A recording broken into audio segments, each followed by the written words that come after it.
ยุกระจายเสียงแห่งประเทศไทยจังหวัดลำปาง FM 97 เมกะเฮิรตซ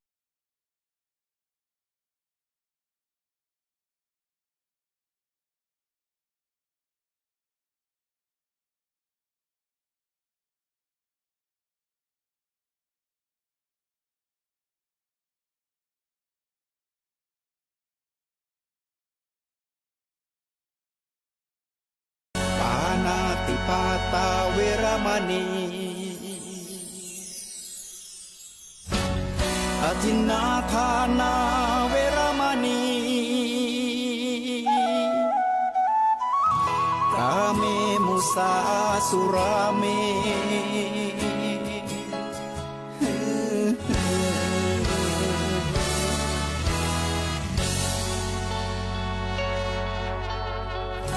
ศีลคือข้อห้ามธรรมคือข้อให้พุทธองค์ตรัสไว้ชี้ทางใจให้ภาคเพียรเบญจศีลเบญจธรรมท่องจำสมัยเราเป็นนักเรียนธรรมะไม่เคยแปลเปลี่ยนแต่เรายังจำได้มาทวงคำมันหมู่บ้านศีลห้าคือเป็นพันธะชาวพุทธทุกคนทั่วไทยสำนักพุทธขับเคลื่อนธรรมจุดเทียนสว่างที่กลางหัวใจสังคมจะร่มเย็นได้ศีลธรรมในใจต้องมีเบญจศีลว่ายังไงไหนลองท่องมา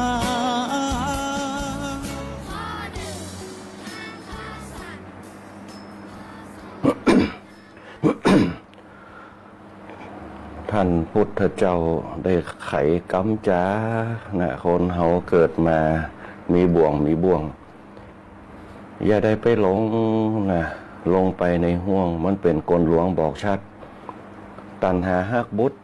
เหมือนซุปเจือกมัดนะหวันโพเกี่ยวปันคอตัณหาฮักทรัพย์เหมือนเจือกสายปอนะผูกหวันปันคอมัดสองศอกแปรตัณหาฮักผัวฮักเมียนะตุกเสียแต่แลเหมือนเจือกเล็กกังแข็งไว้สามบ่วงตัณหามีมาแต่ไทยนะหากละเสียใดถึงดีเมื่อดับจิตจากพรากไปเมืองผีวิญญาณชีวีใสสีเปล่งแจ้งใสสีเปล่งแจ้ง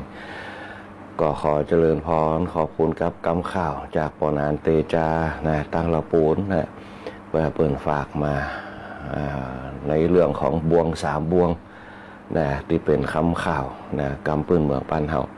ก็ขอเจริญพรกับคณะสัตยาติโยมผู้ฟังทุกคนทุกท่านนะในรายการธรรมะยามเจ้าตังสอทรปาก FM 97 เมกะเฮิรตซ์แล้วก็ขอกราบนมัสการพระสงฆ์องค์ข้าเจ้าพระเถรานุเถระหลวงพ่อเจ้าหน้าจังหวัดหลวงพ่อรองเจ้าหน้าจังหวัดหลวงพ่อเจ้าหน้าอำเภอหลวงพ่อรองเจ้าหน้าอำเภอหลวงพ่อเจ้าหน้าตำบลและหลวงพ่อเจ้าวาดพระสงฆ์องค์ข้าเจ้าพระเนรเทศน้อยทุกรูปทุกตนที่จะได้รวบรวมปังเป็นบารมีธรรมเพื่อแผ่กับคณะสัตยาติโยมทั้งหลายในช่วงตอนเจ้านี่นะเพื่อให้เกิด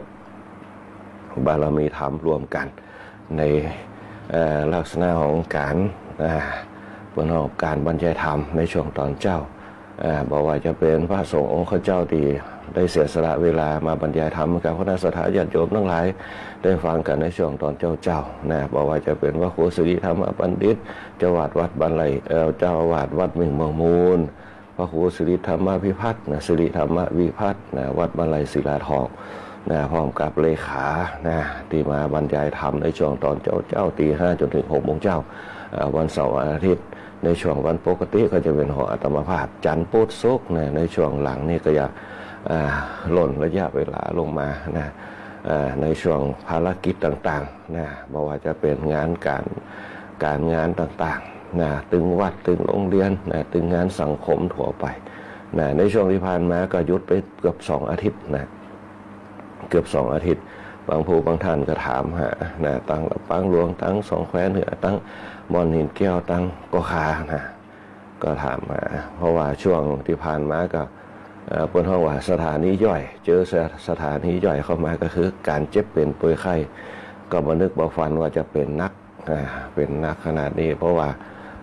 ทุกครั้งก็จะป้องกันตัวได้อย่างดีนะในเรื่องของเป็นหวัดเป็นไอนะโดยเฉพาะไข้หวัดใหญ่นะบ่ฮู้ว่าจะเป็นไข้หวัดใหญ่หรือว่าโควิดก็เขาก็บ่ฮู้ในยุคปัจจุบันนะอาการก็จะติดกันมานะตั้งแต่วันสอบนักธรรมนะวันแรกนะสอบนักธรรมวันแรกมาปุ๊บก็เริ่มจะมีอาการนะเจ็บเนื้อเจ็บตัวเสียงแหบเสียงแห้งนะหรือน้ำลายบ่ได้หลังจากนั้นมาปุ๊บก็เริ่มยุบไข้นะเป็นไข้เป็นหนาวเป็นสั่นขึ้นมานะก็บ่เคยเป็นจีสักเตือนหนึ่งนะเขามานึกถึงสภาพร่างกายปุ๊บเนี่ยก็เหมือนกับว่าในยามเป็นละอ่อนเป็นหนุ่มเนี่ยเขาอดทนได้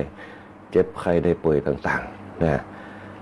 อาบน้ำก็ยังได้อยู่นะแต่ว่าเดี๋ยวมันจี้น้ำก็ตึงบ่ได้นะเจ็บนะเพราะว่าเป็นไข้หวัดใหญ่หรือว่าไข้หวัดธรรมดาก็บ่ฮู้นะก็ซื้อยามากินกันนะบรรเทากันไปนะใส่เสื้อผ้าอุ่นๆคือมันเหงื่อมันออกนะแล้วก็กินยาแก้อักเสบเข้าไปนะกินยาลดไข้นะลดไข้หวัดนะกินยาแก้อักเสบไปซื้อยาแก้ไอมากินนะในช่วงนี้ก็ยังมีไอเล็กๆน้อยๆอยู่นะอันนี้ก็ถือว่าเป็นห้องว่าไว้ที่เป็นห้องว่าไว้ที่อ่อนแอนะโดยเพราะฉะนั้นคนเฒ่าแก่เขาต้องระมัดระวังนะเรื่องเป็นเจ็บไข้ได้ป่วยต่างๆนะต้องระมัดระวังกันนะพอเป็นขึ้นมาแล้วปุ๊บมันบ่เหมือนย้ำหนุ่มนะร่างกายมันเป็นห้องว่าร่างกายมันต้านทานได้แต่ว่าอายุนักปุ๊บมันต้านทานยากนะเจ็บเป็นป่วยไข้ต่างๆนะภูมิต้านทานต่างๆนะมันก็อยากเป็นห้องว่าสถานีย่อยเกิดแก่เจ็บตายนะความเจ็บเป็นเรื่องธรรมดาเป็นสถานีย่อยแต่เราจะต้องหาวิธีป้องกันบ่ให้มันเป็นนักนะต้องรักษาสุขภาพดีโดยเฉพาะเขาก็ต้องพ่ายแพ้กับธรรมชาติเหมือนกันนะอากาศเปลี่ยนแปลงจากฝนไปหนาวจากหนาวมาร้อนบึดฝนบึดหนาวนะมันก็สะสมกันมาสุดท้ายแล้วปุ๊บวันไหนที่เขาอ่อนแอปุ๊บวันนั้นแหละเชื้อโรคต่างๆที่มันสะสมเอาไว้มันก็จู่โจมทำลายเขาเพราะฉะนั้นทำจิตทำใจทำกายให้เข้มแข็งนะโดยเฉพาะกายก็ต้องออกกำลังกายนะเหมือนกับเขาไม่ได้ออกกำลังกายมาเนี่ยเพราะออกกำลังกายนักๆเจ็บเนื้อเจ็บตัวละยกของยกอย่างถ้าเขาออกสม่ำเสมอมันก็บ่เป็นอย่างขึ้นมาอันนี้เป็นต้นเพราะฉะนั้นเนี่ยก็ต้องระมัดระวังไปนะที่ผ่านมาก็หยุดมาหลายวันช่วงวันพุธก็ว่าจะเข้ารายการก็อาการไอก็ยังมีอยู่นะอันนี้ก็วันนี้ก็ได้เวลานะถึงเพราะว่าถึงเวลาปุ๊บเนี่ยก็มีเสียงมีอย่างขึ้นมาพ่องนะอันนี้ก็เป็นปัจจัยนะที่เป็นห้องว่าบึดเป็นห้องว่าคืนพ่องนะอินเทอร์เน็ตพ่องนะบึดไฟดับพ่องนะสุดท้ายแล้วปุ๊บสังขารร่างกายนะคนเฮาบางครั้งเนี่ยถึงเวลาปุ๊บเนี่ยมันก็ต้องทิ้งสังขารร่างกายกับธรรมชาติก็อย่ากลืนกินไปนะการเวลาเนี่ยก็คือเป็นตัวบ่งบอกคือสภาพร่างกายเพราะฉะนั้นพระพุทธเจ้าจึงบอกว่าในขณะที่เขายังมีชีวิตอยู่ปุ๊บเนี่ยอย่าประมาทนะอย่าประมาทในวัย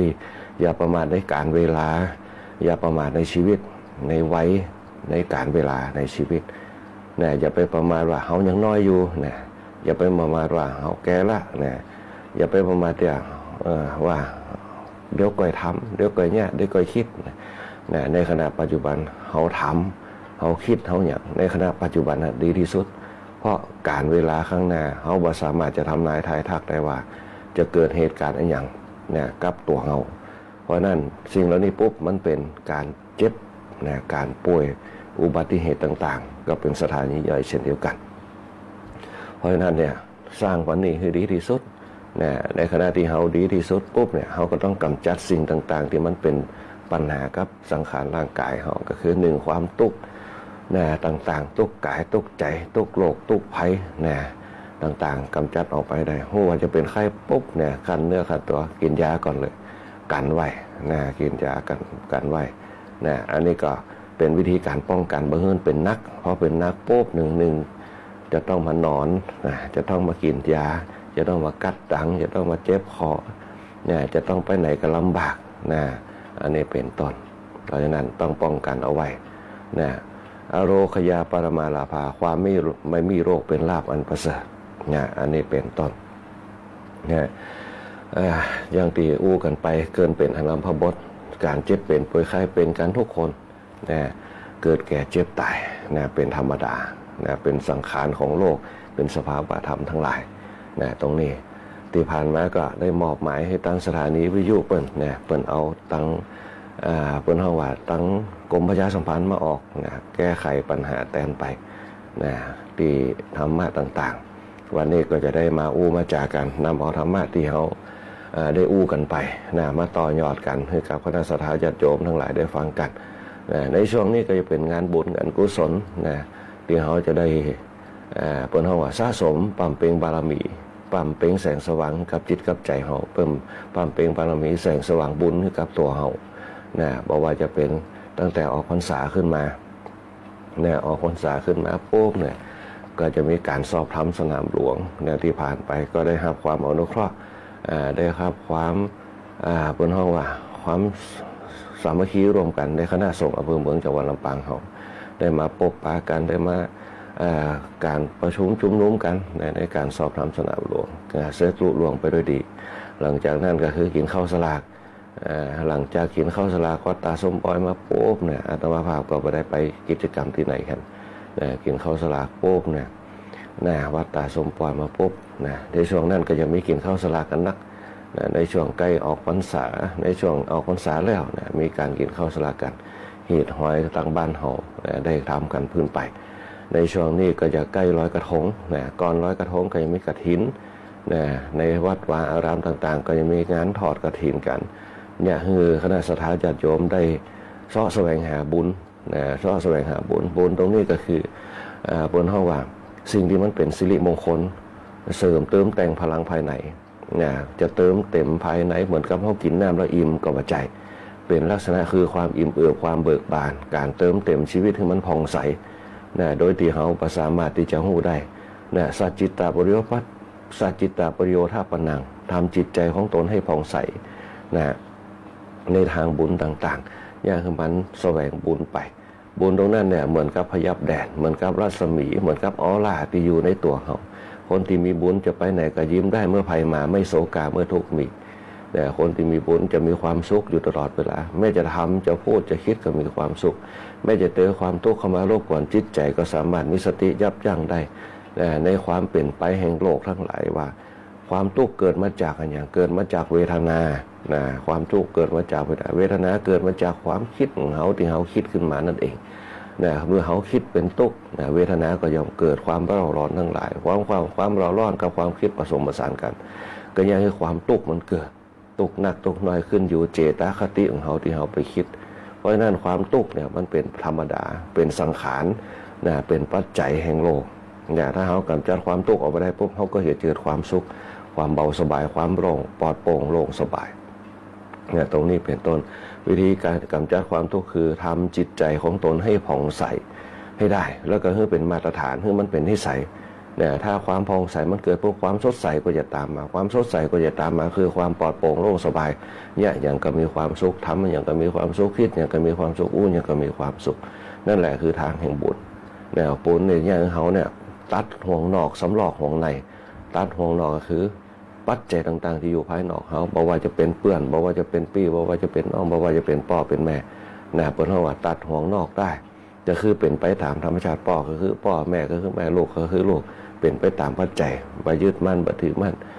พอเติบใหญ่ขึ้นมาปุ๊บก็ปล่อยไปตามวิถีชีวิตของเขานี่แหละคือการปล่อยวางตัดห่วงนอกสำรอกห่วงในปุ๊บไม่แต่สังขารเขาก็เช่นเดียวกัน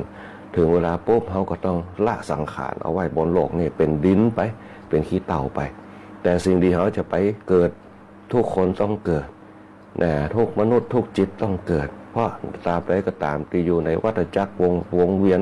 วัฏจักรวงเวียนกรรมวัฏสงสารก็ต้องกลับมาเกิดขึ้นอยู่ว่าเขาจะเกิดมาเป็นอะไรอย่างเกิดไปในทุกขติเกิดไปในสุขติสุขติก็คือทางแห่งความสุขทุกขติทางแห่งความทุกข์ทุกข์ก็คือทุกขวินิบาตต่างๆนุริยภูมิทั้งหลายทุติยภูมิทั้งหลายนรกเปรตอสุรกายสัตว์เดรัจฉานจิตเขาเคยต้องไปวนเปลี่ยนตรงนั้นแล้วกลับมาเกิดแถม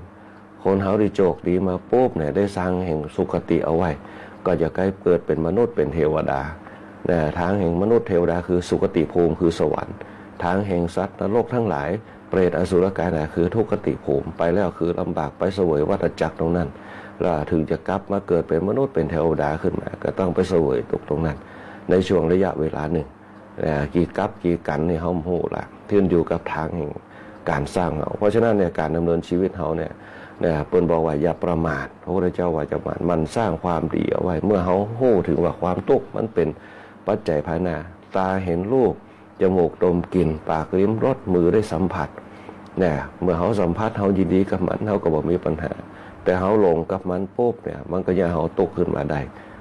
ความหลงความโลภต่างๆมันขึ้นมาวนเวียนเพราะฉะนั้นเนี่ยต้องตัดสิ่งเหล่านี้ไปได้ถือว่าเป็นธรรมดาเนี่ยเป็นเรื่องธรรมดาไปเฮาก็แยกให้เฮาโปร่งได้เพราะนั้นทางที่จะแยกให้เฮาโปร่งได้คือทางแห่งการสร้างความดีทั้งหลายเขาเรียกว่ากุศลมีอยู่3ประการเป็นบันไดที่เนี่ยเฮาเนี่ยสะสมพลังภายในเนี่ยเฮาปลดปลงปล่อยวางเห็นทุกอย่างเป็นธรรมดาได้ลดละปล่อยวางอันนี้ก็คือเป็นคำว่าศีลทานภาวนาเพราะศีลทานภาวนาเกิดในจิตในใจของปุ๊บความว่าสะอาดมันก็จะเกิดขึ้นคำว่าสว่างมันก็จะเกิดขึ้นคำว่าสงบมันก็จะเกิดสะอาดสว่างสงบสะอาดก็คือสะอาดภายในของเขาสะอาดพอมันสะอาดปุ๊บมันก็โล่งปลอดโปร่งโล่งสบายเนี่ยมันเบาขึ้นมาได้อันนี้คือความสะอาดเมื่อจิตใจสะอาดปุ๊บมันก็บ่มกมุ่นมันก็บ่คิดหนักมันก็ไปหลุ่มหลงมันก็บ่ไปเพราะว่าพวงปล่อยวางได้สะอาดสว่างก็คือปล่อยหมดทุกอย่างปล่อยหมดทุกอย่างมันจะเป็นจะได้ก็ตามอยู่ทุกอย่างสุขทุกข์อยู่ที่ตัวเราถ้าเราจิตเราคิดมันก็เป็นปัญหาถ้าจิตเราปล่อยมันก็วางได้มันก็เบาได้เป็นห้องสว่างกับพอมันสว่างปุ๊บมันก็โล่งมันก็กว้างมันก็ยังคือสดใสมองทางใดก็ได้ซ้ายก็ได้ขวาก็ได้ทางหน้าก็ได้ข้างหลังก็ได้เป็นห้องว่าสว่างทั้งข้างหน้าทั้งข้างหลังทั้งข้างนอกทั้งข้างในทั้งข้างบนทั้งข้างล่างสะอาดสว่างเขาสว่างปุ๊บมันเหมือนกับเขาอาบน้ำมันโล่งอกโล่งใจมันสว่างเหมือนเขาทำความดีปุ๊บเขาสบายใจเขาอิ่มอกอิ่มใจเนี่ยคือสว่างสุดท้ายแล้วปุ๊บในความสงบเสงี่ยมสำรวมสงบเสงี่ยมความสงบเสงี่ยมพอสงบจิตสงบใจเสงี่ยมตัวอกเสงี่ยมใจสำรวมกายสำรวมใจทุกอย่าง3ตัวรวมกันปุ๊บเป็นบุญกิริยาวัตถุ3ประการอย่างคือเขามีอานิสงส์พออานิสงส์มันสะสมปุ๊บถามว่าอานิสงส์จะสะสมได้นักถึงกระสอบก็มาใจอานิสงส์มันก็เริ่มสะสมปีที่น้อยจนเขาติดเป็นนิสัยสะสมที่น้อยเกิดความยินดีกับการสะสมตรงนั้นการปล่อยวางตรงนั้นมันก็ย่าเขาเกิดความสุขได้สะสมมาปุ๊บพอทำเป็นนิสัยปุ๊บมันก็ย่าคือเขาปล่อยวางได้ทุกอย่างมันเป็นไปตามเหตุตามปัจจัยเขาก็พูดถึงเหตุถึงปัจจัยพูดถึงเหตุถึงผลอย่างต่างๆมันก็ย่าคือจิตเขาสดใสน่าขึ้นพอสดใสน่าขึ้นปุ๊บเป็นกี่ห้องว่าสิ่งที่ทำให้เราเนี่ยมองการไกลเขาเรียกว่าทัศนวิสัยหรือว่าวิสัยทัศน์เกิดขึ้นวิสัยทัศน์จะเกิดขึ้นได้ก็ขึ้นอยู่กับเขาสำเร็จมาจากศีลทานภาวนาเนี่ยเขาพัฒนาศีลสมาธิปัญญาเพราะศีลสมาธิปัญญามันเกิดปุ๊บทัศนวิสัยทัศน์เจตคติการมองโลกมันก็จะดีขึ้นในเรื่องของปัญญาศีลสมาธิปัญญาเพราะศีลสมาธิปัญญาปุ๊บเนี่ยมันพัฒนาชีวิตตัวเก่าให้อยู่กับตัวกับตนได้จากนั้นไปปุ๊บเนี่ยมันก็พัฒนาความเป็นภายในของเขาในจิตของเขามองถึงจิตของเขาว่าตอนนี้จิตเขาต้องการอะไรเนี่ยต้องการความสุขที่ถาวรคืออะไรความสุขที่ถาวรคือความสุขที่บ่ต้องมีอย่างที่จะต้องเข้ามาเก็บในจิตของเขาเป็นห้องว่าสมถะวิปัสสนาความสงบความสว่างสมถะคือความสงบวิปัสสนาคือความสว่างตรงนี้สว่างด้วยปัญญาปัญญาที่ทำให้เกิดความสงบความสุขทั้งหลายทั้ง2อย่างถ้าอยู่ในจิตของตัวเก่าแล้วปุ๊บเนี่ยความดับทุกข์ทั้งหลายบอกว่าทุกข์กายทุกข์ใจทุกข์อย่างอื่นมันก็บ่สามารถเข้ามากำกายได้ความทุกข์ตรงนั้นจะแก้ปัญหาด้วยปัญญาของเราเองตามหลักธรรมทั้ง3ประการตรงนี้เขาเรียกว่าทั้ง3ประการนี้เป็นว่ามรรคมีองค์8ถ้ารวบรวมกันขึ้นมาได้คณะสัตยาญาติโยมทั้งหลายเพราะฉะนั้นเนี่ยโครงสร้างตรงนี้เนี่ยถ้าเขาสามารถนำเอามาเป็นแนวทาง ชีวิตของเขาได้ปุ๊บเนี่ยการพัฒนาชีวิตของเขาเนี่ยจะสร้างพลังของเขาแหมเยอะนะพลังภายในโดยเฉพาะสังคมมนุษย์เขาทั้งหลายที่อยู่รวมกันบนโลกมนุษย์นี่โดยเฉพาะปัญหาในยุคปัจจุบันไม่ว่าจะเป็นปัญหาเรื่องการอยู่การกินการครองชีพนะอย่างต่างๆนั้นไปด้วยกันหมดตราบใดก็ตามถ้าเขาดำเนินชีวิตตามทำนองของธรรมมันก็จะทำให้เกิดความสุขในการดำเนินชีวิตของเขานะคราวก่อนได้อู้ไปถึงเรื่องของการสร้างพลังนะสร้างพลังภายในโดยหลักการที่ห้องว่างบนห้องว่างพละห้าพละห้ากับอินทรีย์ห้าพละห้าเนี่ยเป็นการสร้างพฤติกรรมเป็นการสร้างแนวปฏิบัติคือพละห้ามีอย่างพ้องคือความเชื่อมั่นความเพียรความระลึกความกึดใดแล้วก็ความตั้งมั่นแล้วก็การแก้ปัญญาการพิจารณาถึงเหตุปัจจัยต่างๆพละห้ากำลังห้าอย่างเนี่ยต้องบนห้องว่าต้องนำเอามาเป็นหลักปฏิบัติในการดำเนินชีวิตหลังจากเขามีโครงสร้างในเรื่องศีลทานภาวนาศีลสมาธิปัญญาสมถะวิปัสสนาแล้วปุ๊บเนี่ยเขาจะต้องสร้างความเชื่อมั่นในสิ่งเหล่านี้คือกับตัวเขาทั้งหลายเนี่ยคือเกิดพลังความเชื่อมั่นพลังความเชื่อมั่นเนี่ยจะเนี่ยคือจิตเขาเข้มแข็งใจเขาแข็งแรงจิตเข้มแข็งใจแข็งแรงเมื่อจิตเข้มแข็งใจแข็งแรงมันก็เหมือนใจดวงเดียวจิตดวงเดียวที่อยู่ในกายของเราความเชื่อมั่นทุกอย่างความเชื่อมั่นมันเกิดปุ๊บเขาสำเร็จทุกอย่างคนเขาเนี่ยมีความเชื่อมั่นในการสร้างฐานะตัวเก่าจากคนที่มีพื้นฐานในความทุกข์มาก่อนมีความเชื่อมั่นในตัวเก่าเขาจะต้องเก็บเงินเขาจะต้องสะสมเขาจะต้องทำงานเขาจะต้องเรียนรู้ให้เกิดการศึกษาสูงๆเพื่ออนาคตข้างหน้านั่นแหละคือความเชื่อนั้นพอทำไปปุ๊บความเชื่อตรงนั้นมันเกิดผลเฮียนมาก็มีความรู้ออกไปทำการทำงานได้มีเงินเดือนกิจมันที่หาทำการงานปุ๊บมันก็มีเงินทองขึ้นมามันที่หาทำการงานมันก็มีสิ่งต่างๆเข้าของเงินทองสะสมขึ้นมาได้นี่คือความเชื่อเขาจึงประสบความสำเร็จเพราะน้องแกที่เปิ่นทำให้ทำสวนทำนะจนพออายุเท่าอายุแกนะพ่อเปิ่นมีความเชื่อมั่นในตัวกว่าเราต้องทำได้เขาต้องทำได้ทำไปทุกวันเขาจะทำวันเดียวก็เสร็จทำไปตามกำลังเขาอ่อนแอเขาก็พักผ่อนทำไปเจ้ามาไปเอาหน้าเข้าผ่องเกี่ยวเข้าผ่องเนี่ยใกล้จะเกี่ยวเข้าเริ่มออกห่วงกันเอาหญ้าเข้าผ่องเนี่ยปลูกเข้าปลูกนะเดี๋ยวก็ตีเข้าเนี่ยตีเข้าเอาเข้าไปใส่ถุใส่หยังมีความเชื่อมั่นตรงนี้ทำไปวันนี้ทำได้ตึกได้2ให้3ให้พวกเอาไม้แหม2ให้3ให้มี10ให้วันละ3ให้3วันก็แล้วอันนี้คือการตั้งเป้าหมายคือความเชื่อมั่นเขาทำไปทุกวันทำจนเป็นกิจวัตรความเชื่อมั่นตรงนี้ทำให้เกิดเป็นอุปนิสัยทำให้เกิดเป็นกิจวัตรทำให้มันเป็นปฏิทินชีวิตตัวเก่ามันก็เกิดความคงตัวความคงที่กับสังขารร่างกายเขาเหมือนกับคณะสัตยาญาติโยมทำการทำงานเจ้ามาไปทำการมาทำทุกวันจนเกิดเป็นนิสัยจนเกิดเป็นพฤติกรรมบางคนจะหยุดงานก็กึดเติงหางานอยู่เพราะมีความเชื่อมั่นในการทำงานบางคนกลัวจะลากงานได้ปุ๊บต้องกึดทำอยู่บ่ได้ก็บ่ม่วนต้องไปแยกการบางคนก็เพียวบานผ่องบ่มีแห้งบ่มีหยังเพียวบานเพียวจองไปสร้างความเชื่อมั่นในตัวเก่าศรัทธาคือความเชื่อมั่นพอทำตรงนั้นปุ๊บมันก็เป็นอุปนิสัยปุ๊บมันก็เป็นพฤติกรรมทำทุกวันมันเป็นกิจวัตรมันมีความเชื่อมั่นตรงนั้นทำแล้วปุ๊บมันเกิดอย่างขึ้นมาบ้านบ้านใหม่ทำการทำงานเป็นพฤติกรรมแต่ละวันมันก็ผ่านไปความเชื่อในขณะที่เราทำบางคนย้อนกลับไปปุ๊บเขาทำงานมาได้เป็น10-20 ปีย้อนพิจารณาใจปัญญาให้เขาได้อย่างของได้บ้านได้รถได้ส่งลูกเรียนได้เงินทองมาใจ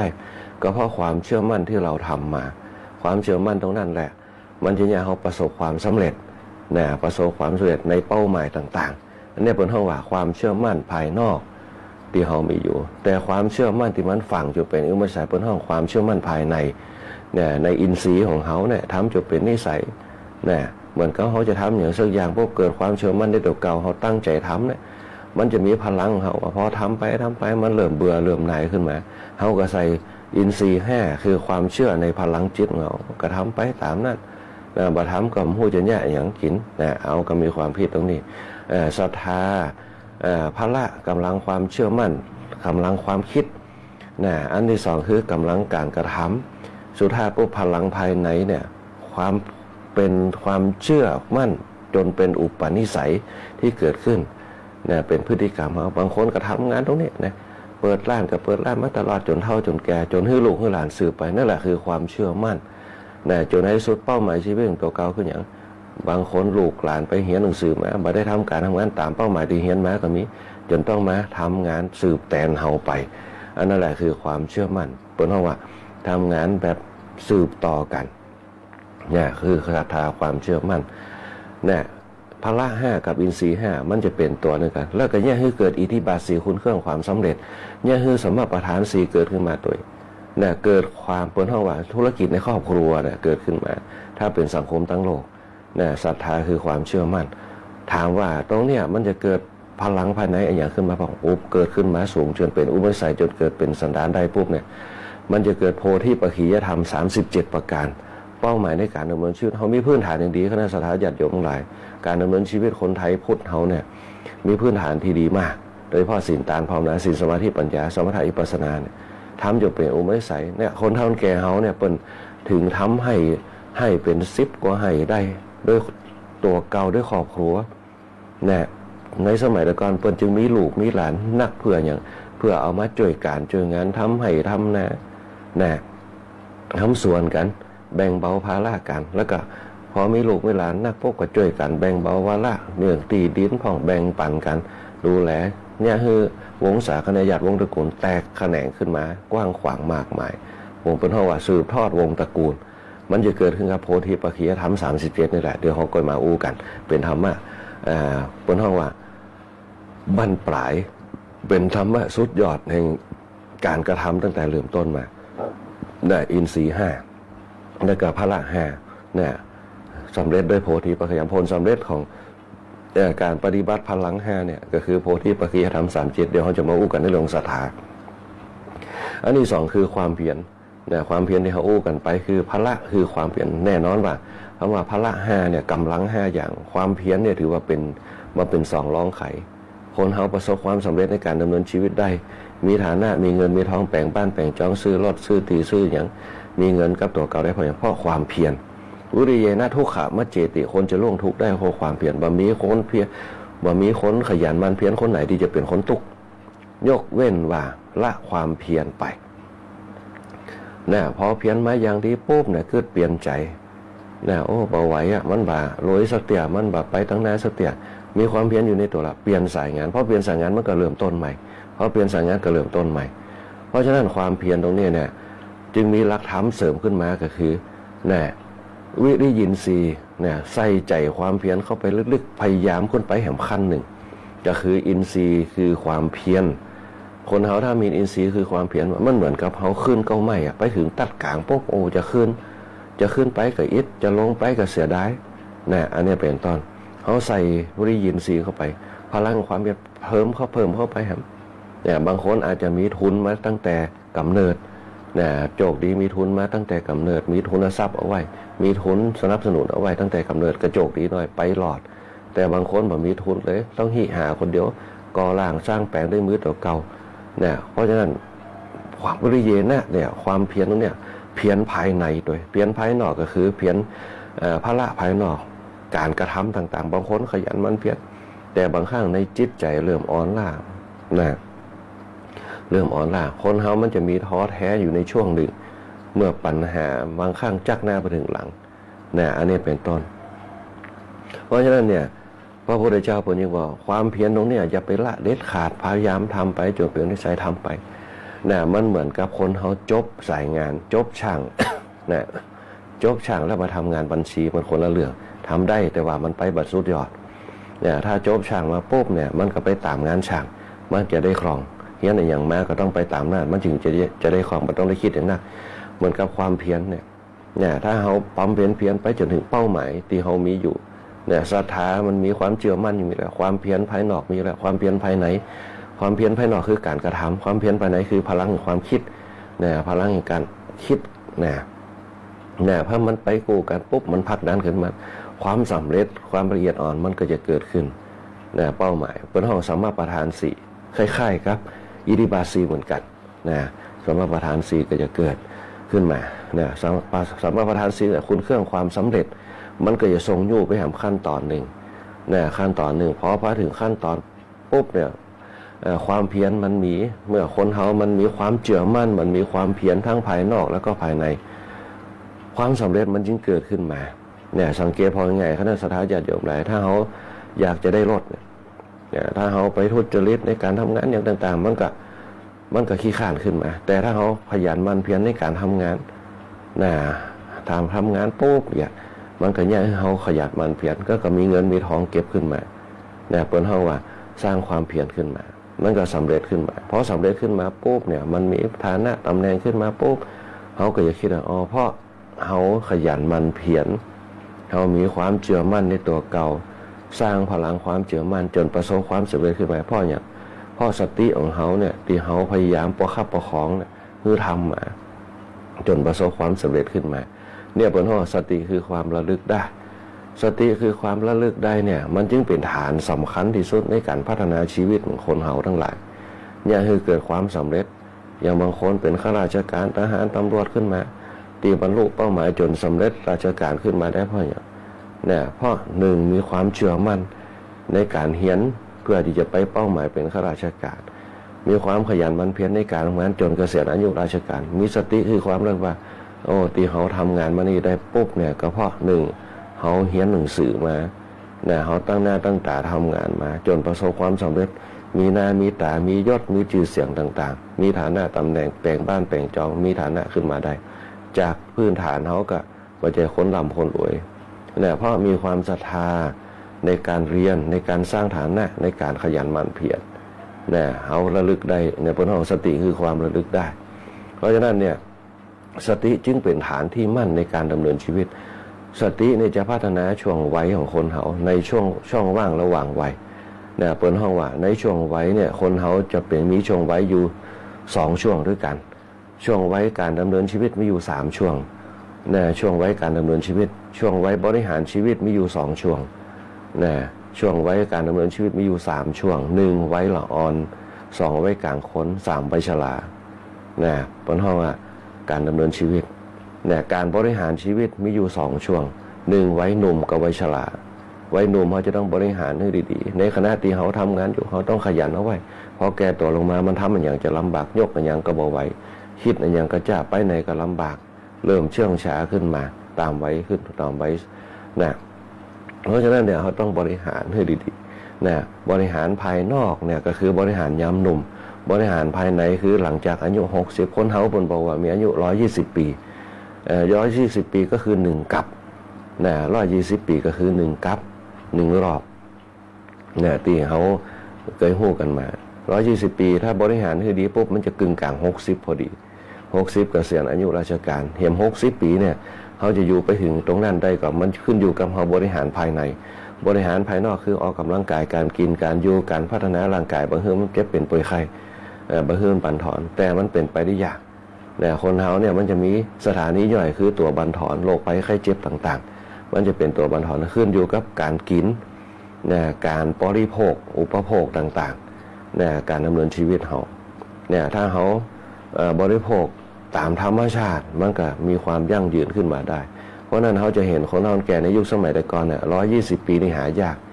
ในสมัยพุทธกาลนางวิสาขา150ปีเนี่ย150ปีลดหย่อนลงมาติ๊กๆแล้ว120ปีพัฒนา120ปีมาจากการกินบางครั้งมันสะสมขึ้นมากินมันนักก็บ่ได้กินกะทินักก็บ่ได้กินอาหารข้างคืนก็บ่ได้ต้องกินอาหารยังเป็นพืชพันธุ์ธัญญาหารน้ำพริกผักลวกป้องอย่างเป็นต้นตามธรรมชาติเหมือนในกินจีนเตือนหนึ่งเนี่ยกินผักคนเฮาบริโภคผักป่งอย่างหน้านี่ก็จะเป็นผักเป็นไม้ต่างๆอันเนี้ยคนเฮาการพัฒนาชีวิตในช่วงวัยพอแก่ตัวลงมาปุ๊บสังเกตพอเขากินอย่างนักบ่ใครได้กินอย่างนักก็ย่างคือต้องอืดผ่องย่างคือเพลียผ่องใครรับใครนอนผ่องเป็นต้นยามหนุ่มๆด้วยกินของนักเพื่อให้เพิ่มพลังแข็งแรงบางคนกินจีนกินอย่างเพื่อเพิ่มโปรตีนไปออกแข็งนักร่างกายเผาผลาญได้ดีแต่พอแก่ตัวลงมาปุ๊บการเผาผลาญมันก็เริ่มลดถอยลงไปกินอย่างปุ๊บก็ย่อยยากเพราะนั้นจึงบอกคือว่าการกินอาหารคือกินอาหารที่ย่อยง่ายกินปลากินผักคนเฒ่าแก่ที่เปิดอายุยืนถามว่าน้ำพริกผักลวกน้ำพริกผักนึ่งผ่องกินข้าวกับกล้วยผ่องกินข้าวกับมะม่วงผ่องกินผลไม้ผ่องที่มันย่อยง่ายบางคนกินข้าวต้มผ่อง กินข้าวหุงผ่องนะที่มันย่อยง่ายนี่คือการพัฒนาช่วงวัยนะโดยเฉพาะวัย เพราะนอกว่าไว้หลัง60ขึ้นมานะไว้หลัง60ขึ้นมาปุ๊บเรื่องการกินเมื่อเขามีสติพิจารณาแล้วปุ๊บเนี่ยคือการบริหารจิตกับใจนะนี่ถือว่าเป็นเรื่องสำคัญจิตกับใจเนี่ยจะให้มันว่างอย่าให้มันเบาบางอย่ามันปล่อยวางคือได้เพราะฉะนั้นคนเราแก่เขาเนี่ยชนมากเนี่ยพอถึงวันศีลเนี่ยจะเริ่มจะทำกิจกรรมละนะเสาะหาขัวหาอย่างไปวัดไปวาไปวัดไปอย่างไปเฝ้าพระเจ้าผ่องไปหาพระสงฆ์ไปในโบสถ์ไปเอาบรรยากาศนั่นจะได้คืออย่างได้อากาศได้อารมณ์ในการไปวัดไปวาเนี่ยวันนั้นแหละจะเป็นเปิ้นเขาว่าวันเติมพลังภายใน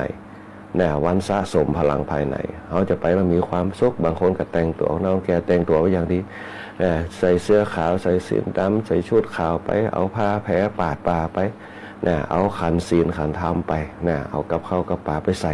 จะมีความสุขกันเพราะฉะนั้นคนน้องแกเขาในยุคสมัยก่อนเขาจะเห็นเยอะนะเขาจะเห็นเยอะกันเขาก่อนไปงานกินข้าวสลากวัดตาสมปอยคนเฒ่าแก่ก็เยอะเหมือนกันนะเห็นคนเฒ่าแก่เยอะทำกินทำตานกันเยอะมากเนี่ยเพิ่นทำบุญทำทานไปตั้งแม่ท่าก็เช่นเดียวกันคนเฒ่าแก่เขาจะเยอะนะเพราะอย่างเพราะการบริหารกายนะการบริหารจิตบริหารกายอย่าให้วิปริตบริหารจิตอย่าให้วิปลาสนะถ้าจิตมันสั่นไปปุ๊บมันก็ยังเอาซับซ้อนวุ่นวายเพราะฉะนั้นถึงเวลาไว้ที่เขาจะต้องปล่อยวางของนักต่างๆการโยกของนักการคิดนักนะก็ปล่อยวางก็ได้ทุกอย่างมันอยู่ที่การสืบทอดมีลูกหลานสืบทอดหรือไม่ก็มอบหมายหน้าที่ตำแหน่งต่างๆทรัพย์มรดกต่างๆที่เขามีก็มอบหมายเขาไปเป็นพระราชนะเขาก็ปล่อยวางกับสิ่งเหล่านั้นนะแต่เขาบัดต้องไปคิดนักบัดต้องไปหวังอย่างกับสิ่งต่างๆเนี่ยหวังกับชีวิตตัวเก่าการดำเนินชีวิตตัวเก่าวันนี้เขาจะอยากจะได้ให้ชีวิตเขาอย่างยืดร่างกายเขาแข็งแรงบ่มีโรคภัยไข้เจ็บเข้ามาเบียดเบียนพระพุทธเจ้าก็เปิดกระสอนว่าอย่าประมาทในความคิดอย่าประมาทในการกระทำนะความคิดนะพอแก่ตัวมาต้องปลงต้องปล่อยต้องวางนะความคิดต่างๆนะจะหวังลูกนั่นเอาฮือเขาคนนี้เอาฮือเขาบัดต้องไปหวังนะจูนะถ้าเขาหวังเนี่ยมันมาได้สิ่งที่หวังมันก็จะเนี่ยเขาตุกขึ้นมาได้แต่เพราะฉะนั้นทำไปปล่อยวางไปเป็นตามเรื่องตามแล้วเขาก็อยู่ตามภาษาเขานะกินข้าวกินน้ำนะหาสิ่งต่างๆที่มันเป็นความสุขเราทำไปตามนั้นนะเริ่มจะเงียบขึ้นมาเริ่มจากเบาบางขึ้นมาเริ่มจะสงบขึ้นมาอันนี้พอเราเข้าสู่วัยช่วงปั้นปลายนะเริ่มสงบเริ่มเงียบเริ่มบะใครกระทิที่คมยังไอ้เห็นไอ้ยังปุ๊บก็คือตาหันแค่ตาหันไม่ให้เกิดตัณหาตาเขาหันเหี้ยกับปล่อยวางไปเหี้ยนะโดยเฉพาะเราในยุคสมัยปัจจุบันเขาจะไปเหมือนกับสมัยแต่ก่อนมาได้หนุ่มน้อยโฮมน้อยแต่งตัวชูดชาตินะเขาจะเฉยๆกันไปตามยุคตามสมัยมันเปลี่ยนไปต้องไปอยู่กับตามธรรมชาติแต่ปล่อยวางกับสิ่งนั้นเนี่ยมันก็ยังเขายั่งยืนโดยเฉพาะอายุยั่งยืนวันหน้ายั่งยืนสุขะภายหลังภายในยั่งยืนอันนี้เป็นต้นเนี่ยเป็นเท่าว่าสติคือควบคุมได้ถ้าเขาควบคุมได้ปุ๊บแต่สติเป็นฐานที่มั่นก็เนี่ยเขาคิดถึงเหตุถึงผลถึงเหตุถึงปัจจัยตรงนั้นขึ้นมาเพราะเขาเรียกว่าบริหารชีวิตด้วยสติเปิ้นจึงมีสตินทรีย์เป็นตัวลักขึ้นมาเนี่ยเปิ้นเรียกว่าสติปัฏฐานสี่เนี่ยสติปัฏฐานสี่เป็นหัวใจขั้นกลางในเรื่องของอินทรีย์5พละ5เลยเนี่ยถ้าคนเขามีอินทรีย์ทรงตัวในเรื่องของสติได้ปุ๊บเนี่ยมันจะรู้จักความดีที่ทำนะเขาจะรู้จักความดีอันอย่างที่มันเป็นความดีอันอย่างที่มันเป็นกุศลอันนี้อันอย่างที่มันเป็นบุญอันอย่างที่มันเป็นบารมีส่วนมากคนเฒ่าแก่เขาจะคิดในทันทีแต่เพียงแต่ว่าเขาบ่ได้รู้ถึงหลักการนั้นว่าตรงนี้แหละคือสตินทรีย์เนี่ยคืออินทรีย์คือความระลึกได้ระลึกในเรื่องเนี่ยจะได้ก็ได้บ่เฮินเป็นตุกเนี่ยจะได้ก็ได้ให้มันมีความสุขเขาเรียกว่าสตินทรีย์ตรงนี้แหละมันจะเนี่ยเขาเข้าสู่สติปัฏฐานสี่ที่เขาไปวัดไปว้าเนี่ยเพราะที่มีความสุขเพราะเนี่ยเพราะความระลึกได้แห่งความยินดีเขาเรียกว่าสติปัฏฐานสี่ฐานที่มั่นแห่งสติคือความระลึกได้สติปัฏฐานสี่มีเป็นโครงสร้างที่พระพุทธเจ้าเพิ่นเอามาใจแล้วมาปฏิบัติเนี่ยให้เกิดความสุขกับตัวตนของเพิ่นแล้วสามารถคิดทำพูดต่างๆในเชิงธรรมะได้อย่างง่ายได้เราไปสอนคนได้เขาเรียกว่าสติปัฏฐานสี่แล้วเนี่ยหัวใจหลักสำคัญที่สุดในทางพระพุทธศาสนาเขาเวลาเขาจะปฏิบัติธรรมเนี่ยสังเกตว่าไปที่ไหนก็ตามเขาจะปฏิบัติสติปัฏฐานสี่สติปัฏฐานสี่สติปัฏฐานสี่ ปฏิบัติสติปัฏฐาน4แล้วมันจะเกิดอย่างขึ้นมากับตัวเขาสิ่งที่ไม่สามารถคาดคะเนได้เนี่ยเปิ้นเฮาว่าฉับพลันนรังสีจะเกิดขึ้นฉับพลันนรัศมียังบัดอะไรฉับพลันนรังสีเนี่ยเป็นประกายออกมาเนี่ยหรือบางคนอาจจะบ่เชื่อสิ่งเหล่านี้ก็ได้เนี่ยสติปัฏฐาน4ที่อย่างพระสงฆ์องค์เจ้าพระเถรานุเถระที่เปิ้นบวชมาเมินๆเนี่ยเปิ้นถึงมีอานิสงส์ที่เปิ้นถึงบารมีเพราะสติปัฏฐาน4ในการครองจิตครองใจครองกายของเปิ้นนี่นะเปิ้นคงอยู่ได้บางคนบ่เชื่อในฤทธิ์ของพระสงฆ์บ่เชื่อในอำนาจของพระสงฆ์แต่สิ่งเหล่านี้แหละมันเป็นพลังภายในเป็นฉับพลันนรัศมีฉับพลันนรังสีเนี่ยที่อยู่ในตัวเปิ้นเขาเรียกว่า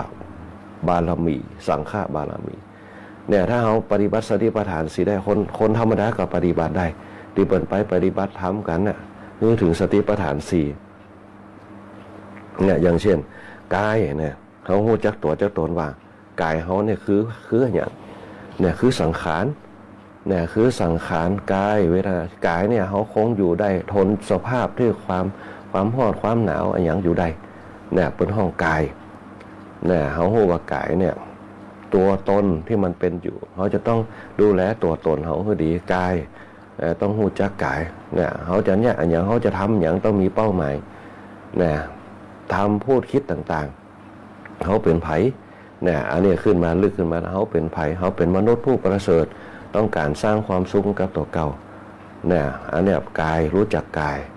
เนี่ยเขาเป็นพ่อเขาเป็นแม่เขาเป็นพี่เขาเป็นน้องเขาเป็นพุทธศาสนิกชนเขาเป็นผู้ต้องการความสุขอันนี้คือรู้จักกายนะต้องการความสุขก็คือสร้างกุศลเนี่ยบนห้องว่าอย่าง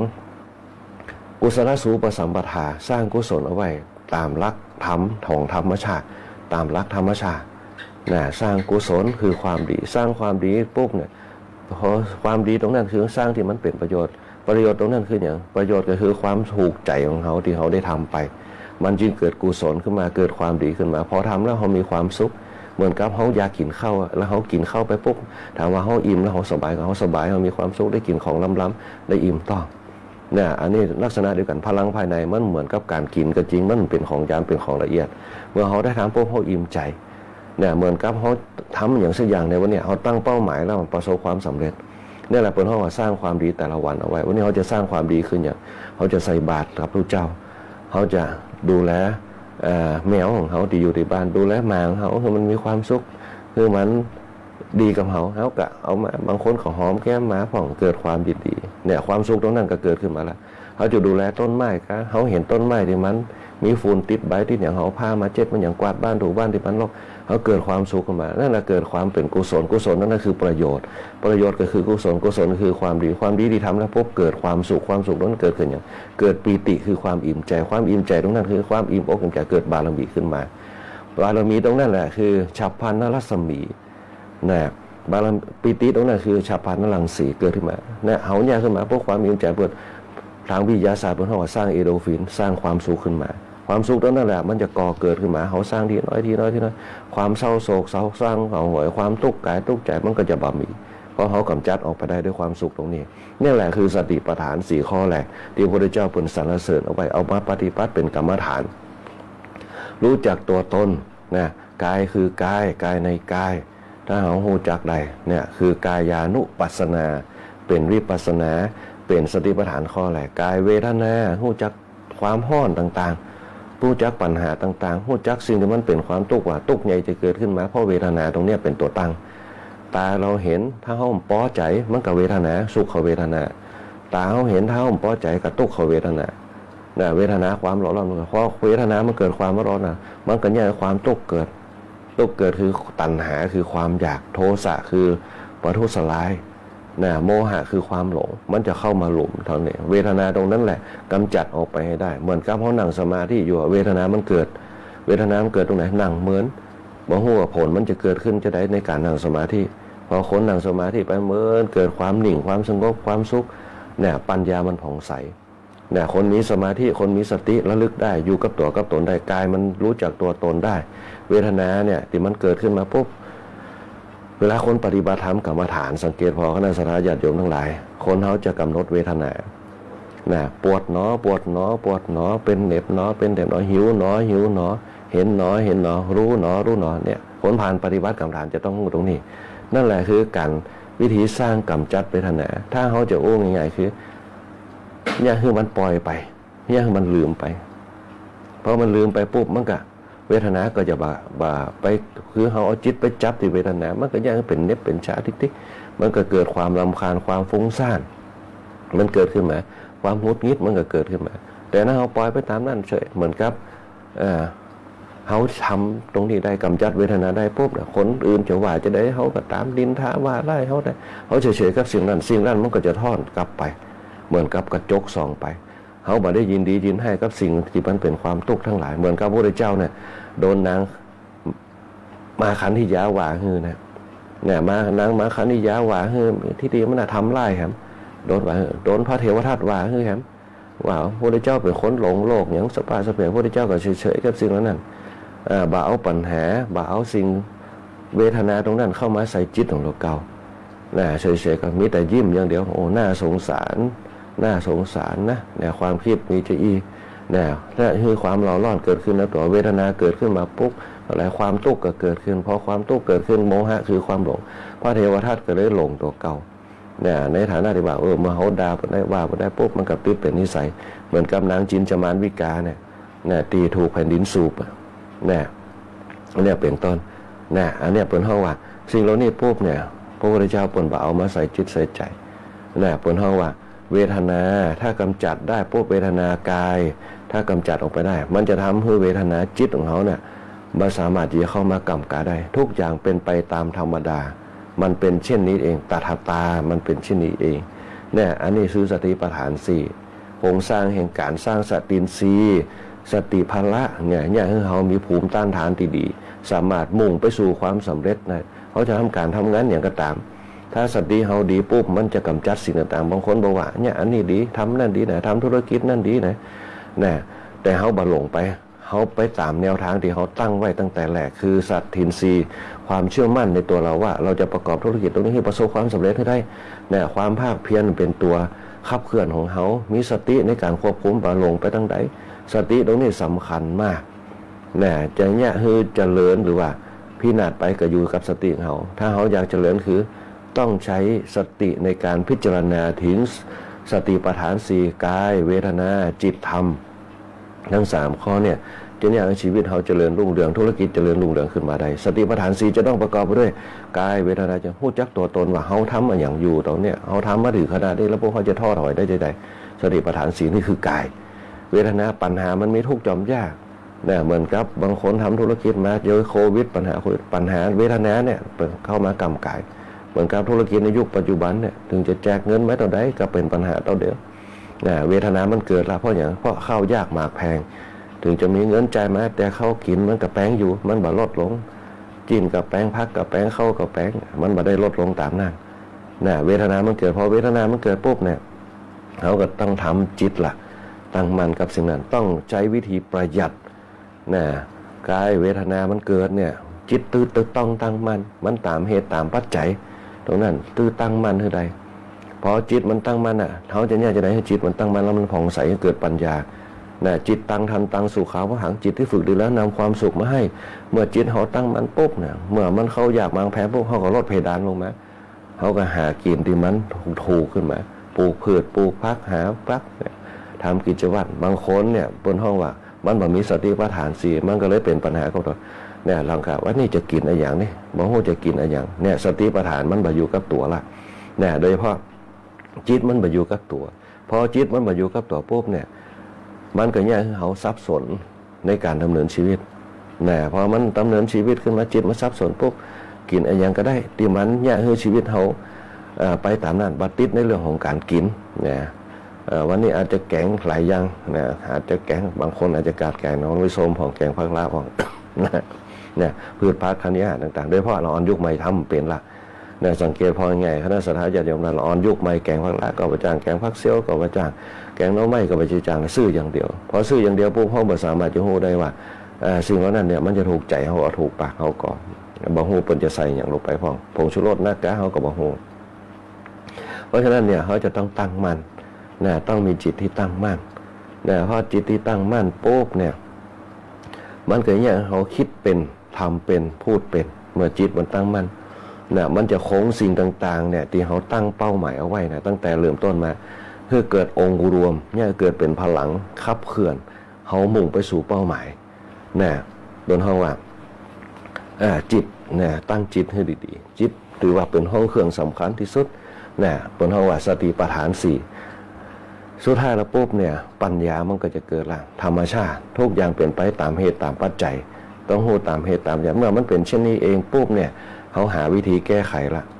เนี่ยหาวิธีแก้ไขเป็นธรรมชาติไปตามยุคตามสมัยเนี่ยเขาอยากมากแพงเนี่ยเขาก็ต้องลดเพดานในเรื่องของการกินการอยู่การครองชีพลงมาเนี่ยการเก็บการแบ่งกินแบ่งเก็บเนี่ยอันเนี้ยเขาต้องพิจารณาเป็นต้นโดยเฉพาะการซื้อการยั้งการผ่อนการยั้งก็ต้องลดเพดานลงไปแต่ตรงนี้บางครั้งอยู่มาอย่างอุดมสมบูรณ์อย่างดีเนี่ยพอมาผ่อนนั่นผ่อนนี่ปุ๊บเนี่ยเกิดปัญหาเนี่ยอีนาทานังทุกขังโลเกความการเป็นหนี้เป็นทุกข์อย่างยิ่งเพราะนั่นทางที่ดีที่สุดปุ๊บเนี่ยบาคือเป็นหนี้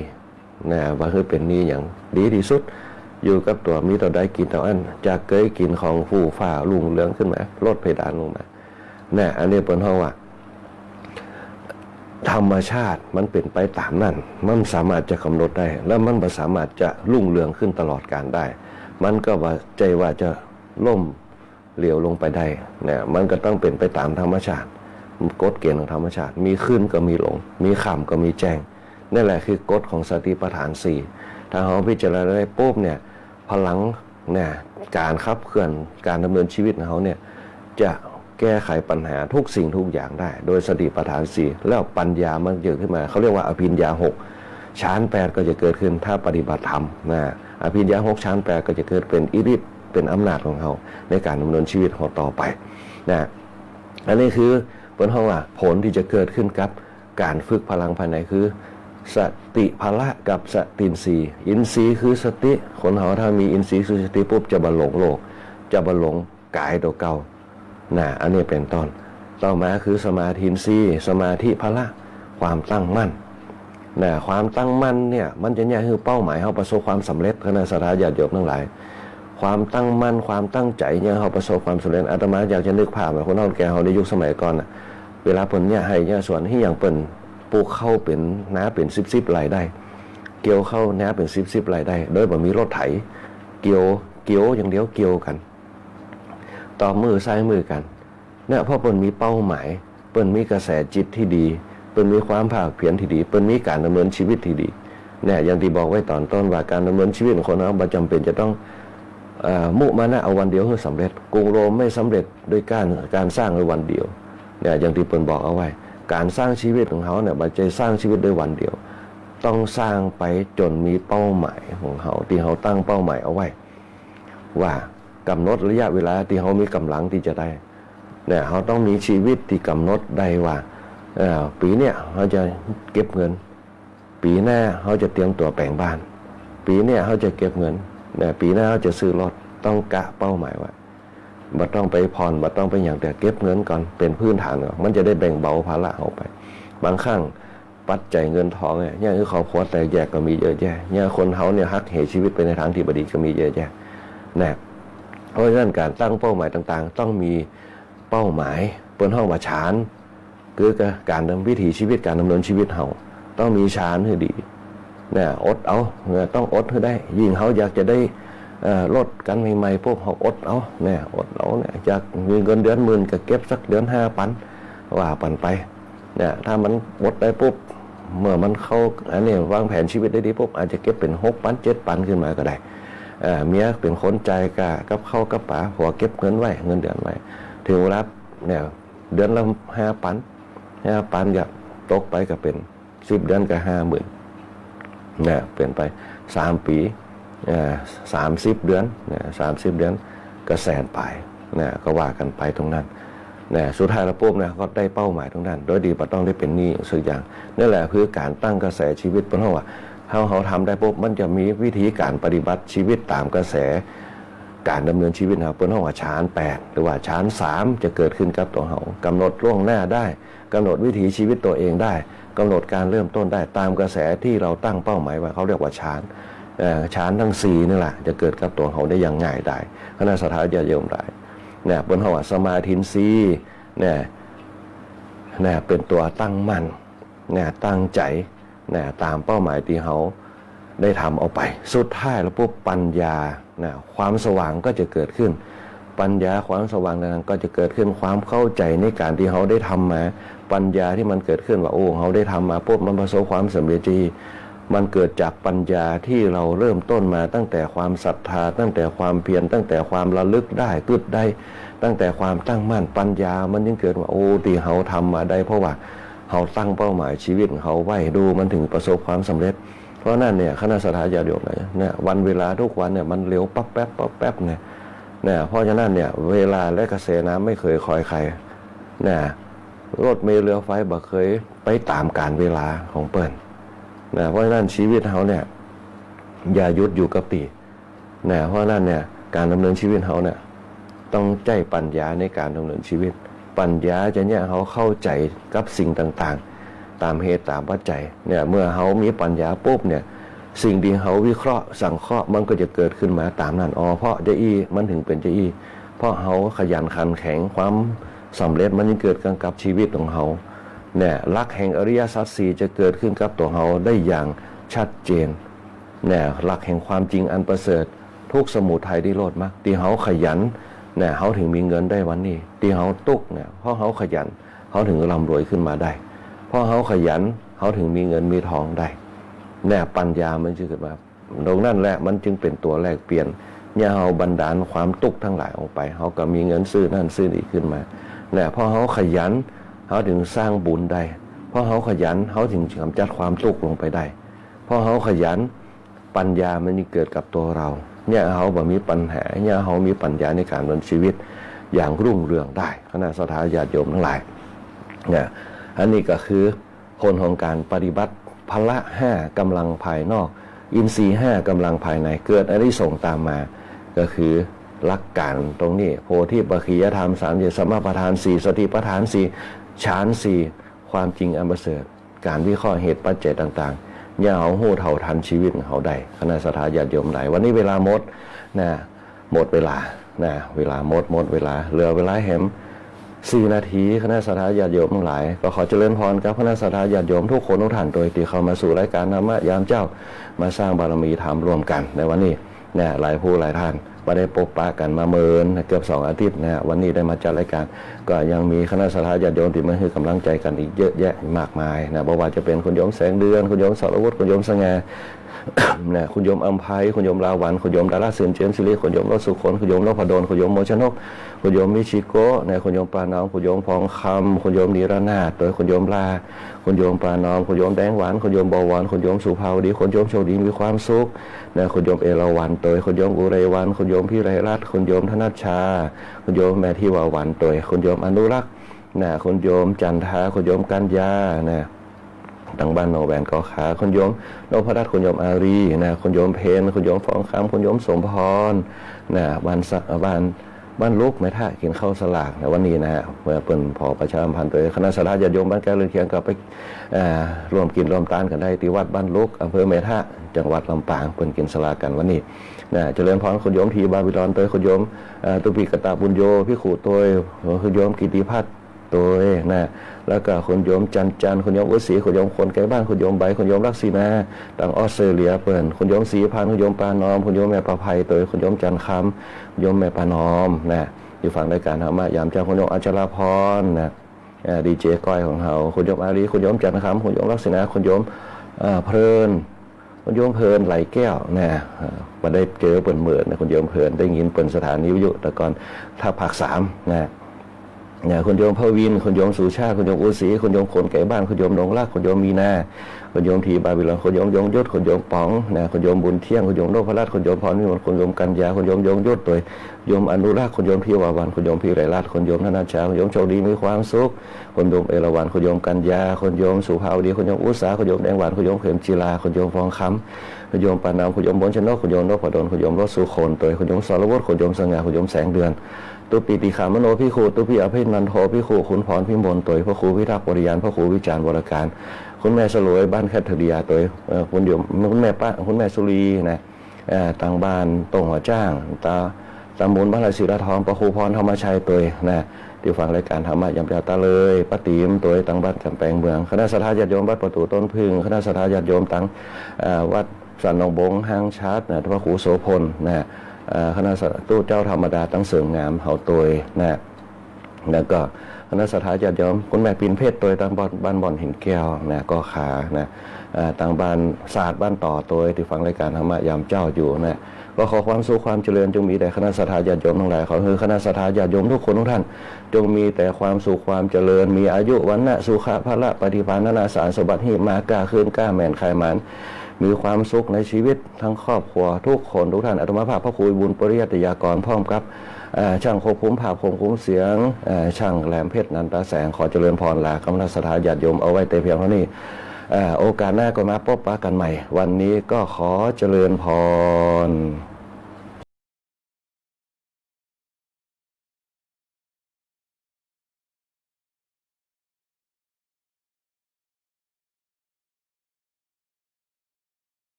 เจ้ามามือเปล่าจะเอา